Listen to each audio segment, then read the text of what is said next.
Assalamu alaikum dear students, I welcome to all of you in 19 lecture of class 7. This is Mohammad Abbas.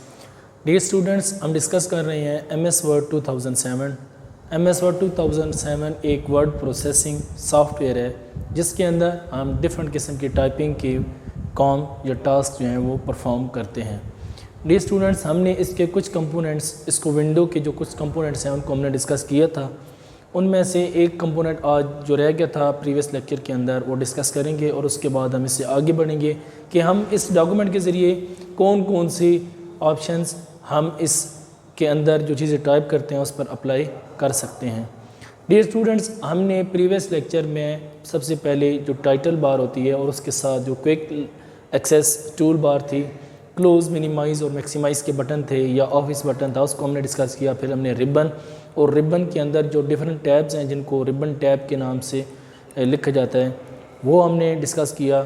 आज हम जो उस window का एक component है बहुत important, below the ribbon tab या बिलो द रिबन, उसको हम डिस्कस करेंगे कि वो क्या है और उससे हम क्या काम परफॉर्म कर सकते हैं. यहाँ पर मैंने मेंशन किया है फॉन्ट ग्रुप. जो हमारी रिबन है विंडो के ऊपर उसके बिल्कुल नीचे फॉन्ट ग्रुप होता है. फॉन्ट ग्रुप के अंदर क्या क्या ऑप्शंस होते हैं और उससे हम क्या काम ले सकते हैं ये हम यहाँ पर डिस्कस करते हैं. फॉर एग्जांपल ये हमारे पास एक विंडो है और इसमें यहाँ पर टॉप पर है टाइटल बार और उसके नीचे है मेन्यू बार या जिसको हम रिबन कहा जाता है और उसके अंदर रिबन टैब्स होती हैं. उसके बिल्कुल नीचे यहाँ पर इस जगह पर एक टैब होती है और इस टैब को कहा जाता है फॉन्ट ग्रुप. इसके अंदर क्या होता है, इसके अंदर यहाँ पर आपके पास ऑप्शंस होते हैं कि आप किस स्टाइल के अंदर टेक्स्ट को टाइप करना चाहते हैं. यानी टेक्स्ट के बेशुमार उसके स्टाइल्स हैं, तो आप किस स्टाइल के अंदर टाइप करना चाहते हैं. और बाज़ औक़ात ये होता है कि आप एक ही पेज के अंदर डिफरेंट स्टाइल अप्लाई करना चाहते हैं. फॉर एग्ज़ाम्पल आप उसका जो टाइटल है वो किसी और स्टाइल में लिखें, उसके नीचे जो उसके कुछ पॉइंट्स की हेडिंग बन रही है, पॉइंट्स बन रहे हैं और पॉइंट्स को आप अलग अलग उनको टाइटल देना चाहते हैं, तो हर पॉइंट की टाइटल को आप अलग किसी फॉन्ट में लिखें और उसके नीचे जो उसकी एक्सप्लेनेशन है वो अलग लिखें. इस तरीके से आप मुख्तलिफ़ अंदाज में अपने एक ही डॉक्यूमेंट के अंदर एक ही पेज पर मुख्तलिफ़ टेक्स्ट के जो स्टाइल हैं वो अप्लाई कर सकते हैं. और वो यहाँ से आकर आप फॉन्ट ग्रुप के अंदर आएंगे और उसके अंदर टॉप पर ये ऑप्शन अवेलेबल होगा. उसके साथ उसके साइज़ का जो टेक्स्ट है उसका साइज़ का ऑप्शन होता है कि आपके जो टेक्स्ट का साइज़ है वो क्या होना चाहिए. ये वाला जो ऑप्शन है ये भी आप एक ही पेज के अंदर मुख्तलिफ जो है वो साइज़ अप्लाई कर सकते हैं. फॉर एग्ज़ाम्पल आप टाइटल दे रहे हैं, उसका जो साइज़ है वो अलग हो सकता है, उसके नीचे जो उसकी पॉइंट एक बन रहे हैं उनका अलग और नीचे जो उसकी एक्सप्लेनेशन है उसका अलग. तो अगर आपने एक ही डॉक्यूमेंट के अंदर उसके ऊपर मुख्तलिफ़ किस्म के जो उसके साइज़ को अप्लाई करना है कि उसकी टाइटल का साइज़ क्या होना चाहिए, नीचे उसकी डेफिनेशन लिखी है उसका क्या होना चाहिए, आगे एक्सप्लेनेशन लिख रहे हैं उसका क्या, तो वो आप यहाँ से आकर अप्लाई कर सकते हैं. इसके बिल्कुल नीचे आपके पास फ़ॉन्ट के स्टाइल होते हैं. यानी कि फ़ॉन्ट ये हमने लास्ट लेक्चर में भी डिस्कस किया था, लेकिन आज हम उसकी लोकेशन को डिस्कस कर रहे हैं कि वो MS की विंडो के अंदर कहाँ पर मौजूद होता है. यहाँ पर आपके पास B, I और U, यानी B for bold, I for italic and U for underline. आपने उस टेक्स्ट को बोल्ड करना है, आपने उसको इटैलिक फॉर्म में लिखना है या आपने अंडरलाइन करना है, तो आप यहाँ से आके अप्लाई कर सकते हैं. तो एक्चुअली ये फॉन्ट ग्रुप है, यानी कि जो आपका फॉन्ट है या जो टेक्स्ट है जो आप चीज़ टाइप कर रहे हैं उसके ऊपर आपने जो डिफरेंट किस्म के ऑप्शंस अप्लाई करने हैं, डिफरेंट किस्म की चीज़ें अप्लाई करनी है एक ही डॉक्यूमेंट के अंदर, तो आप इस फॉन्ट ग्रुप के अंदर आके उस टेक्सटिंग के ऊपर ये डिफरेंट चीज़ें अप्लाई कर सकते हैं. ये आपको याद होना चाहिए कि सबसे ऊपर होगी टाइटल बार, टाइटल के बाद बार के नीचे होगी मेन्यू बार जिसके ऊपर रिबन होता है और उस रिबन के अंदर फिर रिबन टैब्स होती हैं. तो below the menu bar there is a rectangle there which is known as font group, जिसको हम फॉन्ट ग्रुप कहते हैं. और उस फॉन्ट ग्रुप के अंदर फिर there are so many options which we can apply on our text according to the nature of the data और टेक्स्ट. In a document. ठीक है, जिस तरह का उसका डेटा या होगा, उसके अंदर जो टेक्स्ट होगा, यानी वो टाइटल है या वो उसके अंदर हम एक किसी पॉइंट की फॉर्म में लिख रहे हैं या उसके अंदर एक्सप्लेनेशन है, डेफिनेशन है, एट्सट्रा। तो इस तरीके से ये विंडो के अंदर ये चीज़ हमारी कंपोनेंट रह गया था जो हमने डिस्कस कर लिया। इसके बाद हम आगे आ जाएंगे। अब हमारे पास जो मुकम्मल एक डॉक्यूमेंट, इसको अब हम अरेज कर देते हैं। तो इसके बाद अब हम डिस्कस करते हैं कि फॉर एग्ज़ाम्पल हमारे पास एक डॉक्यूमेंट है और उस डॉक्यूमेंट को हम कितने तरीक़ों से व्यू कर सकते हैं।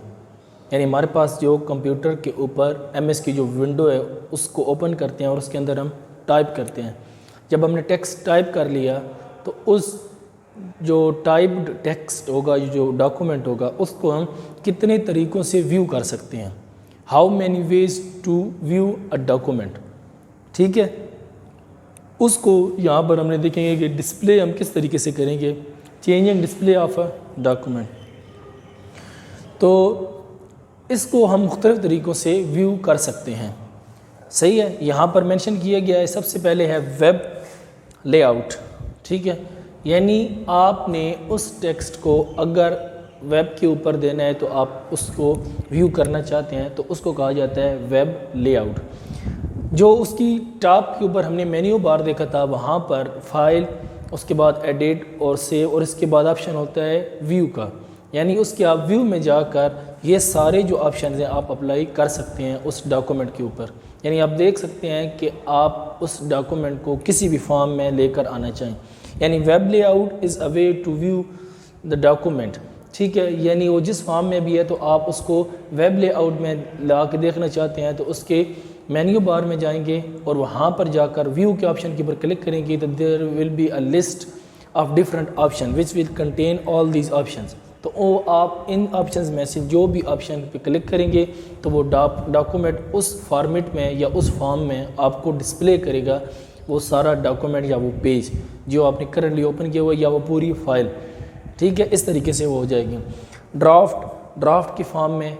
उसके बाद आ जाएगा आउटलाइन फुल स्क्रीन। ठीक है, आउटलाइन फुल स्क्रीन, ये आउटलाइन अलग है और फुल स्क्रीन रीडिंग ये एक अलग चीज़ है। Excuse me.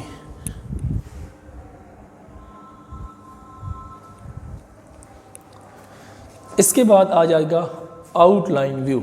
यानी ये सारे एक डॉक्यूमेंट को व्यू करने के तरीक़ेकार हैं। यानी कि आप एक ही डॉक्यूमेंट को कितने तरीक़ों से व्यू कर सकते हैं। तो ये डिफरेंट तरीके हैं जिनके ज़रिए आप एक डॉक्यूमेंट को व्यू कर सकते हैं। सही है, तो आपको ये भी पता होना चाहिए कि ये कहाँ से हम जाकर किए। जैसे मैंने मेंशन कर दिया था अभी थोड़ी देर पहले कि आप मेन्यू बार के अंदर जाएंगे और मेन्यू बार में दूसरे या तीसरे नंबर पर जो टैब होगी, जिसको रिबन टैब कहा जाता होगा, वो होगी व्यू की टैब। उस टैब के ऊपर जब आप क्लिक करेंगे तो एक लिस्ट और एक मेन्यू अपीयर हो जाएगा। उस मेन्यू के अंदर ये सारे ऑप्शंस अवेलेबल होंगे। आप जिस फॉर्म में अपने डॉक्यूमेंट को व्यू करना चाहते हैं, डिस्प्ले करना चाहते हैं, आप उस पर क्लिक करेंगे तो वो उस फॉर्म में आपको डॉक्यूमेंट शो हो जाएगा और उसमें आप अपने डॉक्यूमेंट को व्यू कर सकेंगे। सही है, तो ये होगा हमारे changing display of a document, यानी कि उसके चेंज करने के हवाले से। इसके बाद आ जाता है जूम इन और zoom out of a document. Dear students, आपका जो डॉक्यूमेंट है जिसके ऊपर आप टाइप कर रहे हैं, आप उसको जूम इन या जूम आउट करना चाहते हैं। जूम इन का क्या मतलब है कि आप उसके पेज के साइज़ को बड़ा करना चाहते हैं। इसका मतलब होता है कि आप जूम इन कर रहे हैं, यानी जूम इन जब आप करेंगे तो उसके पेज का साइज़ बड़ा हो जाएगा। और जूम आउट का मतलब है कि आप you want to decrease the size of the page, आप पेज के साइज़ को कम कर रहे हैं। तो जूम इन और जूम आउट इस पर्पज़ के लिए इस्तेमाल होता है। डॉक्यूमेंट के बिल्कुल नीचे मैं यहाँ पर ड्रा कर देता हूँ आपको। इस तरह फॉर एग्जांपल डॉक्यूमेंट है और ये अंदर टाइपिंग वाली चीज़ है जिसके अंदर हम कोई चीज़ टाइप कर रहे होते हैं। सही है, यहाँ पर टाइटल बार हो जाती है, फिर मेन्यू बार हो जाती है, फिर इसके बाद नीचे ये वाली जिसके ऊपर आप डिफरेंट ऑप्शंस होते हैं, जिसमें हमने अभी डिस्कस किए, फॉन्ट ग्रुप हो गया और एट्सट्रा, आगे बहुत सारे ऑप्शंस इसके अंदर मौजूद होते हैं। तो यहाँ पर ये डॉक्यूमेंट है, इसके अंदर आप चीज़ें टाइप कर रहे हैं। एक डॉक्यूमेंट जहाँ पर एंड हो रहा है उसके नीचे यहाँ पर एक बार होती है, टास्क बार से ऊपर और डॉक्यूमेंट के एंड होने से नीचे दरमियान में एक बार होती है, इसको कहा जाता है स्टेटस बार। क्या कहा जाता है डियर स्टूडेंट्स? Status bar. इस बार के ऊपर एक तो जो इस डॉक्यूमेंट का स्टेटस है वो आ रहा होता है। इसके क्या मतलब है कि how many word you have typed, यानी कितने वर्ड्स यू हैव टाइप्ड, आप टाइप कर चुके हैं इस डॉक्यूमेंट के ऊपर, एक तो वो चीज़ यहाँ पर आ रही होती है, ठीक है। और इसका जो पेज का साइज़ है वो यहाँ पर आ रहा होता है, यानी पेज का जो स्टेटस होता है करंटली कि उसका साइज़ क्या है, कितने वर्ड टाइप कर चुके हैं और कितनी मज़ीद गुंजाइश है, वो इन्फॉर्मेशन हमें यहाँ से मिल रही होती है। इसी के बिल्कुल एंड पर यहाँ पर इस तरीके से एक यहाँ पर सर्कल नुमा एक ऑप्शन होता है और एक यहाँ पर सर्कल नुमा। जो लेफ़्ट साइड पे सर्कल है इसके ऊपर लिखा हुआ है माइनस का सिंबल और राइट साइड पे प्लस का। ऑलराइट, अब आप इस पेज को व्यू करना चाहते हैं जूम इन करके। जूम इन का मतलब है कि you want to decrease the size of the page. If you want to decrease the size of the page, then what will you do? You will click on this button. ठीक है, you will click on minus button. What will happen? The size of the page will be decreased. उसका जो size होगा वो कम हो जाएगा। अगर आप पेज के साइज़ को इंक्रीज़ करना चाहते हैं तो what will you do? You will click on this button, then the size of the page will be decreased. आप उसको जूम करके पेज के अंदर से व्यू कर सकते हैं। तो ये बटन जो है ये इस स्टेटस बार के ऊपर होता है और इस ऑप्शंस की मदद से आप पेज को जूम इन और जूम आउट कर सकते हैं। ये इसलिए करते हैं कि to view your page minutely, यानी करीब से आप उसको बारीक बीनी से अगर देखना चाहें कि ये किस तरीके से है, या बाज़ औक़ात जो नेकेड आई किसी की कमज़ोर होती है तो वो उसके साइज़ को इंक्रीज़ कर देता है ताकि वो ईज़िली उसको देख सके, या कोई बंदे उसको, कुछ लोग जो हैं यूज़र जो हैं वो उसको डिक्रीज़ करते हैं इसलिए कि वो उस पेज का जो पूरा व्यू है वो उनके सामने हो कि पेज का कितना पार्ट हम टाइप कर चुके हैं और कितना पार्ट अभी तक रहता है। तो इस तरीके से ये जूम इन और जूम आउट इस पर्पज़ के लिए इस्तेमाल होते हैं। तो डियर स्टूडेंट्स, आज हमने ये 3-4 चीज़ें डिस्कस की हैं। Font group, to view the change display of a document, और उसके बाद तीसरे नंबर आ जाती है जूम इन और जूम आउट। तो उम्मीद करता हूँ कि आपको ये तीनों चीज़ें समझ आ रही होंगी।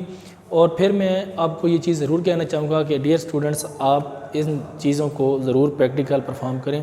अगर आप इन पर प्रैक्टिकल नहीं परफॉर्म करेंगे तो ये चीज़ें आपको समझ में आने वाली नहीं हैं। और इनसे रिलेटेड अगर आपको कोई क्वेश्चन हुआ तो आप ज़रूर हमसे कंसल्ट करें। नेक्स्ट लेक्चर में दोबारा बाकी इसके जो रिमेनिंग टॉपिक हैं उनके साथ दोबारा मिलेंगे। तब तक के लिए खुदा हाफिज़। Thank you.